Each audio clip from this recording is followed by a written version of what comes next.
Let me begin this morning by saying that I love the church. I'm a church baby. I love the songs, I love the singing, I love the shouting, the worship and the adoration. It could be CCM, contemporary, traditional. I love it all. But here's the reality. The church that I know is not the church that my parents knew growing up. Now watch this. I see a different church that's emerging. We don't have any reverence for things that draw you near to worship. No stained glass windows, no hymnals. We don't talk in the hushed tones in the sanctuary anymore. We don't have Bibles on the back of pews anymore. How about the fact that churches don't even have pews? No communion table with the 2 chairs. They used to tell you don't touch it. But nowadays, churches are built like theaters and comedy clubs. Everybody got to have flat screens or huge video screens. Now, Bishop, I'm not talking about y'all. Music dominating our service. And preparing for church used to be a whole vibe in my family. You know, getting your clothes dry clean, getting haircuts, getting your hair done at the beauty salon. But now it's different. People are wearing ripped jeans to church. Their clothes are so tight, the whole praise team look like sausages. Strobe lights, you got neon lights and smoke machines. Sunday morning services have turned into American Idol, Sunday's Best, and The Voice all rolled in one. Now, you say that those things don't mean anything. But I challenge you today that we have lost something. And with every technological gain and every attraction, we have lost a little more reverence for God's church. Can I preach to you in here?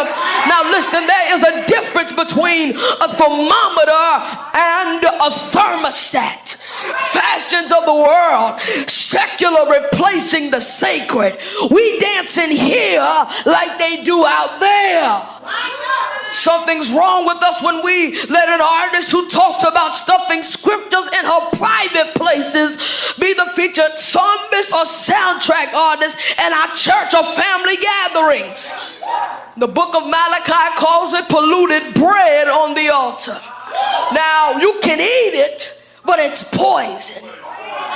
And the Bible says that there's a way that seemeth right unto a man, but the end of that way leads to destruction.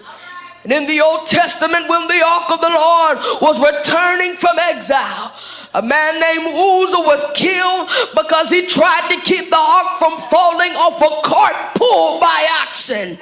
And week after week and Sunday after Sunday, we don't experience the glory in the church because the presence of the Lord is being pulled by people who live like animals, but they want to pull the cart.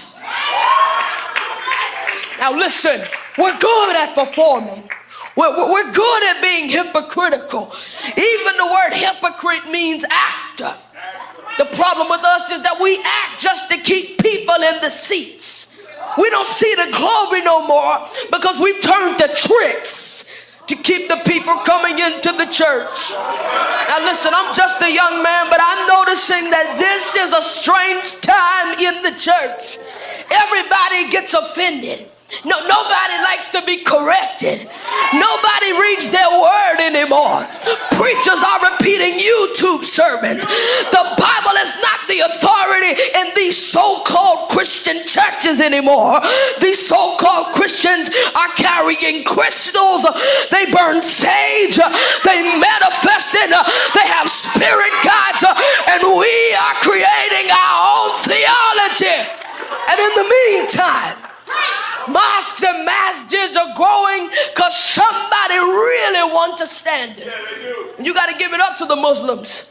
They're giving up makeup. They're giving up flashy clothing. They'll stop eating pork. They'll even take off of work for a prayer meeting. And the problem with us is the church has become so preoccupied with accommodating the sinner that we have lost our standard.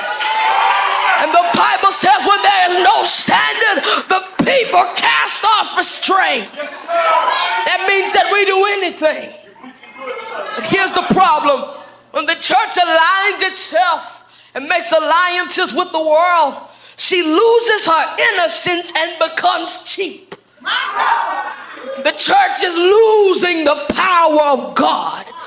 She does not have any powers from within to help the people live right. And the Christian church loses its power when we depart from God and we start relying on the worldly ideas.